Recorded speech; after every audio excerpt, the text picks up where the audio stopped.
So yan na guys, yung aming na-harvest. Wala pa yung iba doon. Dito lang yung banda sa nakahilera dito. So ganito na siya kadami. Punong-puno na. Malapit na mapuno yung malaking basket natin guys. Malaki tong basket namin. Oh. Mabigat siya. So ayan, yung aming haricot. So naka-harvest na kami. So first harvest namin ito guys. Ayan, mayroon pang doon sa tatlong nakahilera. Dito pa lang yan sa guys. Dito pa lang yan siya. Yung doon wala pa.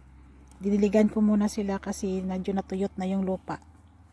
So ito na sa guys. Thank you. And sa blessings na to, hindi na tayo makakabili ng gulay.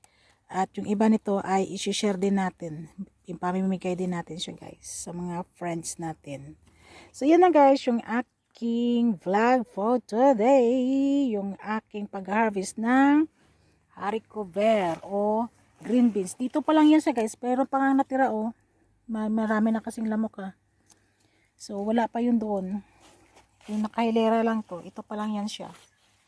So malaking basket ito guys. Tingnan nyo. Ayan.